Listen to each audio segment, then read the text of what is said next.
Bonjour, c'est David Goudreau, travailleur social, écrivain et porte-parole pour le mouvement Santé mentale Québec. Nous sommes à la Maison de la Culture Claude Léveillé pour tourner une série de capsules autour de l'astuce Choisir, une des 7 astuces développées par le mouvement Santé mentale Québec. Pour le bloc autour du travail et le choix, le travail et l'autodétermination, je reçois 2 intervenants très pertinents, M. Hubert Makwanda et M. Paul Lavergne, avec qui nous allons discuter donc des choix possibles en contexte de travail, de l'importance de l'autodétermination. M. Hubert Makwanda, bonjour d'abord. Bonjour. Vous allez bien? Très bien, merci. M. Makwanda cumule plus de 25 ans d'expérience dans le domaine du développement organisationnel et de la formation de cadres. Il aide les organisations et les leaders à trouver des solutions efficaces à leurs enjeux et défis par des approches originales faisant appel à l'intelligence collective. Il est président fondateur de Concilium Capital Humain. Lançons-nous. Selon Jacques Forêt, psychologue, conseiller en ressources humaines agréé et professeur titulaire à l'École des sciences et de la gestion de l'UQAM, l'autodétermination est un besoin de base comme manger. Les recherches démontrent que l'autonomie au travail est un facteur de protection en santé mentale des employés. Qu'est-ce que ça veut dire, l'autonomie au travail?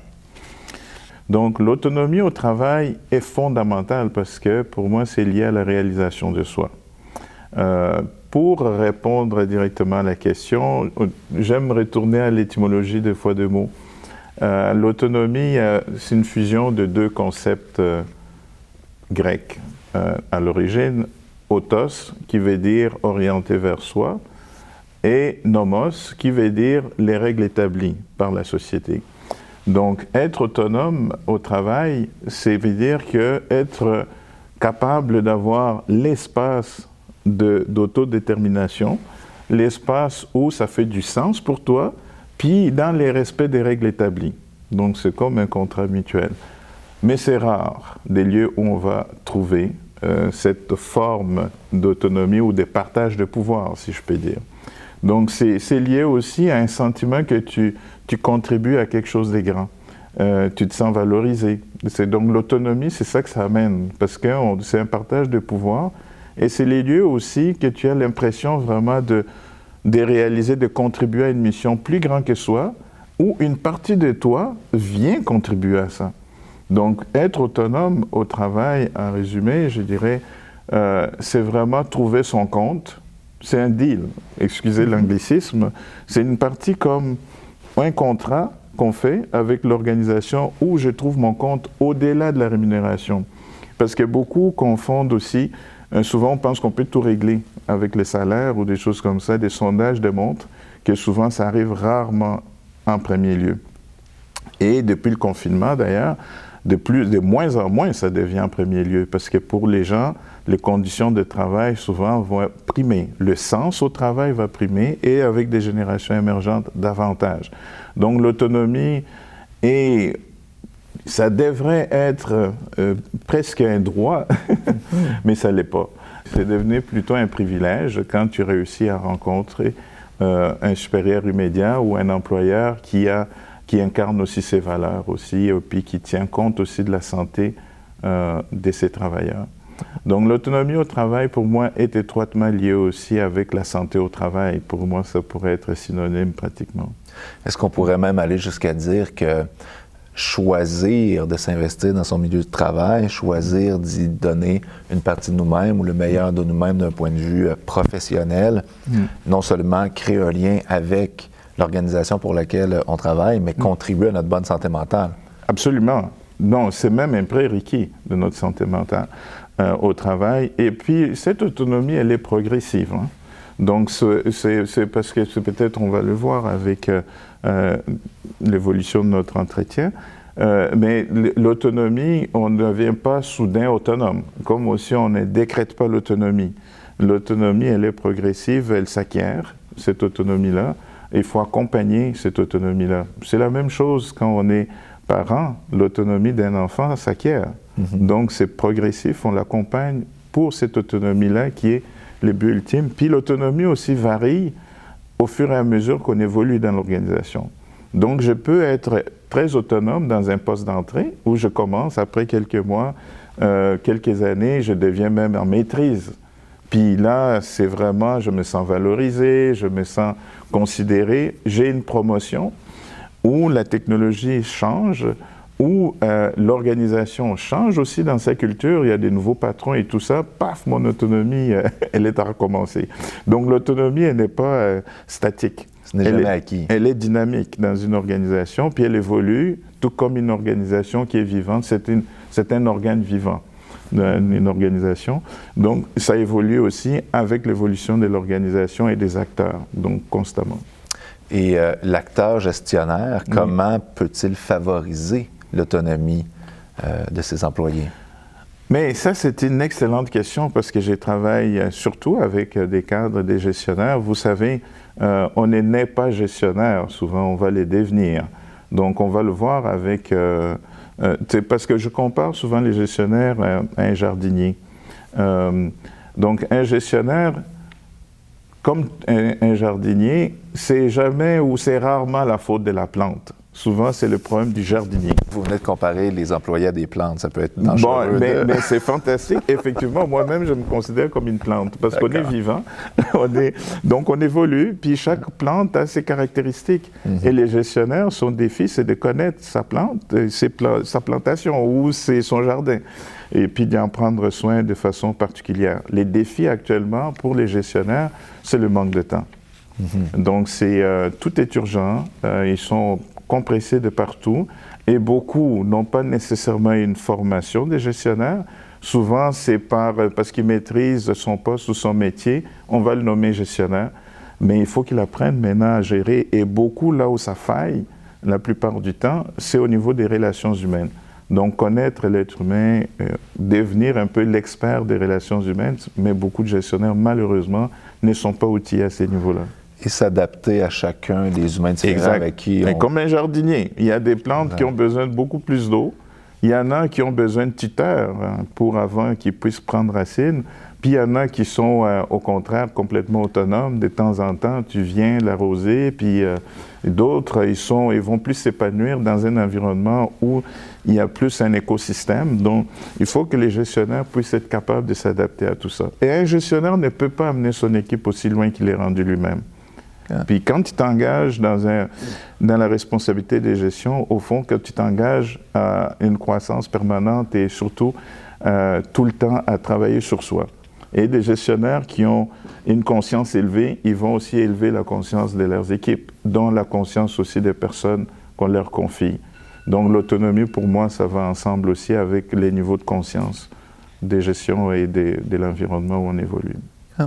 C'est intéressant, ça donne une image beaucoup plus symbiotique, disons, pas évidemment totalement horizontale. Il y a quand même un rapport de force entre l'employeur et l'employé, mais ce que je comprends, c'est que c'est d'abord une relation. Donc, il doit y avoir dans les deux sens, donc un employé qui fait le choix de s'investir jusqu'à un certain point dans l'organisation, mais il y a aussi un besoin de gestionnaires attentifs aux différents besoins, surtout aux différentes personnalités de leurs employés et de s'adapter dans ce sens-là. Là. Oui, c'est pour ça qu'autonomie, donc, il y a vraiment deux pôles à tenir compte. Il y a les besoins de l'individu, ses talents et ses intérêts, ses aspirations versus des attentes organisationnelles. On peut devenir une plante envahissante aussi. Alors, on ne le souhaite pas. Et quand on tombe dans ces questions d'encadrement, de règles, même parfois des changements organisationnels. On sait qu'il y en a eu beaucoup avec la crise qu'on a traversée dans les dernières années. À quel point c'est important d'expliquer les règles et le fonctionnement, les règles de fonctionnement et carrément peut-être aussi les mécanismes de gestion qu'on peut utiliser au travail. À quel point on doit dire ce qui se passe à l'employé. Mais pour moi, c'est pas un choix. Donc, ce n'est même pas une option. Donc, c'est un impératif. Donc, quand un employé obtient l'emploi, ou même s'il est déjà dans un poste, dans l'intérieur de l'organisation, il vient d'avoir une promotion ou un déplacement de poste où on enrichit son poste, ou on veut le faire évoluer, il faut expliquer les règles du jeu. D'abord, il faut connaître à qui on a affaire. Les défis, souvent, dans les organisations, quand on va recruter, on fait des efforts, on définit les profils, on définit les postes, quelqu'un vient, on prend le temps de lui expliquer, de l'intégrer. Les grands défis, souvent, où je rencontre la perte d'essence, c'est pour des gens qui sont déjà dans l'organisation. Puis à un moment donné, ils plafonnent, ils deviennent des plantes vertes là, qu'on ne voit plus. Et là, c'est ça que ça devient problématique. Parce que ces personnes-là, on prend pour acquis qu'ils comprennent les règles du jeu, non? Quand l'organisation, soit au niveau comme système, organisation change, des orientations stratégiques et puis des priorités, des fois on intègre des nouvelles technologies, on ne prend pas assez de temps pour expliquer aux gens. Donc les gens se sentent, ils deviennent, excusez l'expression, abrutis. Donc ce qui fait que tu es fait juste exécuter, mais tu ne comprends pas trop de sens. Mais quand on prend le temps de leur expliquer le sens, ça change tout, les gens coopèrent généralement. Et moi, ce que je conseille, c'est que on a tendance souvent à dire, dans les organisations, à hiérarchiser le stratégique, le tactique, l'opérationnel, c'est des gens qui exécutent. Mais pour moi, dans l'organisation, tous les niveaux doivent maîtriser ces trois dimensions d'une organisation. Une personne qui est à l'accueil, il faut qu'il soit stratégique. Il faut qu'il maîtrise les dimensions tactiques puis qu'il soit opérationnel, donc efficace dans son poste. Stratégique, par là, quelqu'un à l'accueil, par exemple, il dit, nous, ici, l'organisation, on a fait l'orientation dans notre plan stratégique, mettons, l'inclusion est importante pour nous. Ici, c'est important le respect, voici les valeurs, ainsi de suite. Il faut qu'il soit au courant, que dorénavant, quand quelqu'un vient, on va le traiter de telle façon. S'il ne sait pas, lui, il vient, il fait un comportement contraire. Les visiteurs, c'est le seul contact qu'il a avec l'organisation. Quelle image qu'il va garder? Il va dire, l'organisation est en contradiction. Donc, l'idée, c'est que pour moi, prendre le temps d'expliquer, c'est d'outiller les gens pour que tout le monde soit synchronisé partout. Et souvent, surtout les niveaux intermédiaires, devient souvent le plafond, les messages ne descendent pas. C'est pour ça que je compare souvent une organisation à une plante. Comme moi, j'utilise la pédagogie de l'arbre. Donc, les gens qui sont dans les racines, ils nourrissent le top. Ce qui fait que les plantes ne vont pas avoir de fruits. Et vice-versa, le soleil qui est capté par les feuilles vont descendre aussi pour permettre à la plante de continuer à pousser ses racines. Et la sève, ça c'est le milieu intermédiaire, ben, il faut qu'il soit sans obstacle, qu'il soit aussi en santé pour que cette circulation se fasse. Monsieur Makwanda, c'était fascinant, tant au niveau de la botanique que de la gestion. Merci pour cette belle discussion. J'en retiens particulièrement l'importance, oui, de la communication et surtout d'avoir une part d'autodétermination au travail, d'autonomie au niveau de la santé mentale. Ça demeure primordial et c'est une responsabilité commune entre les gestionnaires et les employés. Absolument. Le partage de pouvoir. Chaque personne dans l'organisation est une parcelle et une condition de réussite de l'organisation. On va faire une petite pause musicale avec le groupe montréalais Le Couleur qui nous offre une performance riche et dansante. Avec leur influence des années 70, ils nous invitent dans leur univers qui conjugue le disco, le yéyé et la chanson française. Bonne écoute.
Merci au groupe Le Couleur pour cette pause musicale. On vous encourage à les écouter sur toutes les plateformes et surtout à aller les voir en spectacle un peu partout au Québec. On poursuit les rencontres avec M. Paul Lavergne. Bonjour Paul. Bonjour. Vous allez bien? Ça va très bien vous-même. Oui, je vais bien. Merci de vous en soucier.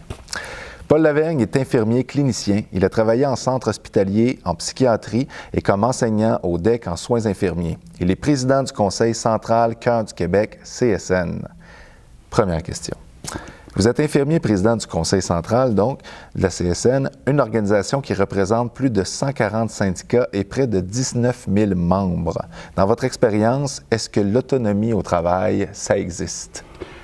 Oui, ça existe. Ça existe de plusieurs façons. Je crois qu'on peut y aller simplement en disant, autant dans les tâches que dans les orientations. Pour atteindre ça, moi, ce que je préconise, dans le fond, c'est la gestion participative. Impliquer les gens dans les décisions dès le début. Puis d'ailleurs, c'est très bon aussi pour contrer la résistance au changement. Quand les gens font partie des solutions, ils vont s'approprier le concept, ils vont pouvoir émettre leurs craintes, mais les travailleuses et les travailleurs, là, c'est les spécialistes de leur poste de travail. Ils vont voir des choses que sur la table à dessin, on n'aura peut-être pas réfléchi. Puis on va sauver énormément de temps. Ce qui est le défi aujourd'hui, c'est que la majorité des entreprises, les PME qui sont à la base de la relance économique au Québec post-industrielle, il y a peu d'employés. On parle de 20 employés et moins, pas de ressources humaines, ce qui fait que c'est difficile pour l'entrepreneur de tout faire et aller en gestion participative. C'est un défi, mais c'est payant à long terme. Donc, il y a une difficulté du fait d'avoir un nombre restreint peut-être d'employés, de les solliciter pour réfléchir aux solutions puis à leur propre organisation du travail, alors qu'il y a des tâches à accomplir. Le temps qui serait consacré à ça, ce que j'entends, c'est que ce serait davantage un investissement qu'une perte, finalement. C'est un investissement. Je pense qu'à la base d'une gestion participative, il faut un sentiment de confiance réciproque. Si l'employeur a confiance dans ses employés, il peut leur laisser la marge de manœuvre à différents endroits. Je donne un exemple. Dans un restaurant, les travailleuses et les travailleurs font la gestion complète de leur horaire, vacances. L'employeur ne touche à rien de ça. C'est autogéré. Puis les gens sont heureux parce qu'ils ont leur mot à dire, ils s'entendent entre eux, conciliation famille-travail, ils n'oublient rien entre eux parce qu'ils s'en doivent une, ils se rendent service, ça, c'est fantastique et c'est pas la fin du monde, mais ça donne des choix. Ça augmente l'autodétermination dont on parle depuis le début. Puis j'imagine aussi une certaine appartenance au milieu, en sentant que j'ai mon mot à dire, j'appartiens à cette organisation-là, non pas seulement comme exécutant, mais comme force décisionnelle ultimement. Oui. Est-ce que ça se répand, cette façon de faire-là? Est-ce que vous avez l'impression qu'on en retrouve davantage? On en voit de plus en plus parce que les générations montantes ont été élevés dans un système collaboratif plus que compétitif. Puis les coops, les OBNL, on en voit de plus en plus des microbrasseries en montant, sont souvent sous ce format-là parce qu'on partage les qualités puis les forces de chacun dans l'entreprise.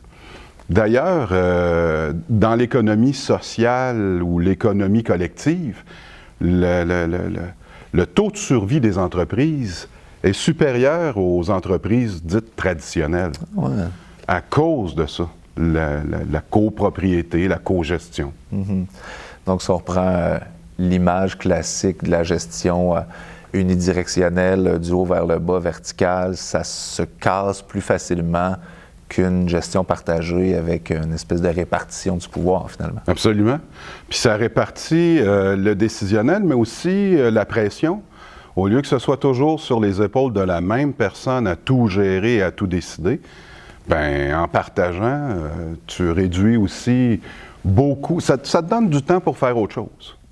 Est-ce que ça vous est arrivé de devoir travailler contre vos valeurs, de devoir poser des gestes professionnels qui vous confrontaient profondément dans votre propre autodétermination? Oui, c'est arrivé autant quand je travaillais comme infirmier à l'hôpital que depuis que je suis dans le mouvement syndical. Puis moi, mon truc, c'est toujours de me dire, puis même quand je me fais bousculer des fois par des paroles, là, ça va être de dire, bon, ben c'est correct, j'accepte d'avoir été bousculé par un événement, une parole. Je refuse pas là, d'être un être humain et d'avoir des émotions, mais ma question que je me pose, c'est qu'est-ce que la situation requiert de moi?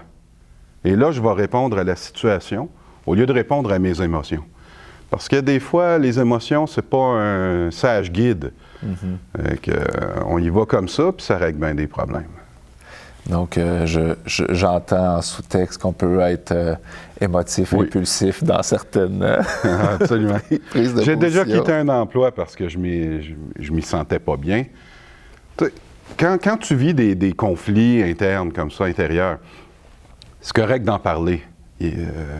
Bon, pourquoi qu'on fait ça comme ça? Il y a d'autres méthodes où on pourrait trouver une autre façon de rendre service à la clientèle qu'on dessert. Puis si ça ne fit pas, quelque part, des fois, c'est peut-être qu'il y a une autre entreprise qui va t'accueillir avec plus d'ouverture. Parfois, le meilleur choix, c'est de partir, finalement. Parfois. Il y a quelque chose d'intéressant dans votre expérience, parce qu'il y a 3 niveaux. Il y a non seulement être sur le terrain, tenter d'améliorer de l'intérieur, puis il y a l'expérience syndicale qui vient donc d'avoir un regard et un pouvoir critique sur l'organisation, encore une fois, pour améliorer les services jusqu'à un certain point. Oui. Et quand ça ne fonctionne pas, bien, il y a la 3e option qui est aussi de partir, qui est un choix pour le bien de sa propre santé mentale, puis parfois même de l'organisation. Oui, si la parce qu'on tension peut est trop devenir grande. tannant. Qu'est-ce que vous proposez comme solution quand on sent qu'on n'a pas de pouvoir décisionnel ou qu'on n'est pas en lien avec nos valeurs au travail? On a déjà vu trois options, mais une personne qui nous écouterait aujourd'hui, qui se sent en inadéquation avec son équipe, avec son organisation et qui aurait des décisions à prendre. C'est un peu ce que je disais. La pandémie a permis un temps d'introspection puis de réflexion parce qu'il était long. Ça veut dire que la réponse à cette question-là, c'est pas en 5 minutes. Mais il faut se pencher sur c'est quoi qui nous empêche d'être bien au travail. Est-ce que c'est situationnel ou c'est permanent? Est-ce que c'est à cause de la mission de l'entreprise ou les personnes? C'est-tu une personne ou toutes les personnes? Quand tu fais le tour de tout ça, tu vas te rendre compte. Puis des fois, ça peut être nous-mêmes. On avait mis des attentes trop élevées, puis où il faut être plus patient. Changer une organisation, c'est faisable. Parfois, ça prend du temps. Puis du temps, ça peut être moyen, long terme, des années. Mais implanter du nouveau, il faut que le groupe ait le goût. Il faut que le groupe partage ta vision de dire il y a un problème. Là, à ce moment-là, ben moi, ce que je suggère des fois, c'est de créer des comités de relations de travail, même dans les entreprises non syndiquées. C'est pas parce que tu écoutes les employés que tu es obligé de tout donner. Mais au moins, tu vas entendre c'est quoi qui marche pas. Tu vas pouvoir, à la limite, dire « Je trouve ça intéressant ce que tu apportes comme idée. Là, présentement, j'ai pas le temps ou j'ai pas les moyens, mais on va y revenir. » Bien, ça t'achète du temps, de la patience de tes employés. Il y a des solutions. Mais on vient de le dire aussi, la vie est rapide. C'est ce que j'entends aussi, l'idée de la réflexion. Dans tout ce qui est nommé, il y a l'idée d'un pas de recul qui a été possible pour plusieurs grâce à quelque part à la pandémie, grâce à un arrêt forcé. Un effet secondaire. Mais dans la vie qui va très vite, dans les charges de travail qui sont parfois très lourdes, on va se retrouver avec des gens qui peuvent être épuisés, qui vont se sentir un peu dépossédés dans leur capacité de choisir. Puis là, ce que je comprends, c'est même ces gens-là ont intérêt à s'arrêter, à réfléchir, puis à faire le tour de la question, puis des fois, il y a des gros enjeux financiers, des enjeux aussi, des années d'études qu'on a investies. C'est beaucoup de matière à traiter, mais si on ne fait pas ce chemin-là de réflexion, on peut se retrouver en burn-out ou complètement en désaccord avec l'organisation ou à devenir... Il y a le burn-out puis il y a le brown-out. Là. Quand OK, le burn-out, je ne connais pas. la vie est brune. OK, c'est bon, ça. Le travail que tu fais a perdu son sens ou n'a pas assez de sens pour toi. Puis là, ben, sans être brûlé, tu es un peu désabusé. Puis là, tu y vois... En y voyant plus de sens, ben là, tu rentres dans le métro boulot dodo. Tu es dans une espèce de cercle vicieux où tu existes, mais tu vis pas. Puis là, c'est le temps de dire, ben attends une minute, là, pourquoi je me suis laissé aller jusque-là? On le sent qu'il y a quoi qui marche pas, mais on regarde un peu à gauche, on regarde à droite, on achète une nouvelle voiture pour compenser, mais dans le fond, est-ce qu'on est plus heureux? Moi, je pense que, oui, l'introspection, oui, sur une longue période, puis des fois, le changement, il peut être progressif, des fois, il peut être involontaire, mais moi, je pense que si on prend des décisions en fonction de ce qu'on vit, de ce qu'on ressent, elle ne peut pas être si mauvaise que ça. Sur cette grande sagesse, M. Paul Laverne, je vous remercie. C'était une très belle discussion, très intéressante, qui donne envie de réfléchir et de repenser son monde d'abord et tant mieux, ça nous permet de repenser. Se choisir. Aussi. Exact. Oh, le lien est fait. On va se choisir. Donc, merci beaucoup. Ça a été un grand plaisir. On termine le bloc sur le travail, donc, et choisir avec cette rencontre. Merci pour votre écoute. On vous encourage à aller approfondir votre réflexion sur le site du Mouvement Santé Mentale Québec, mouvementsmq.ca. Merci.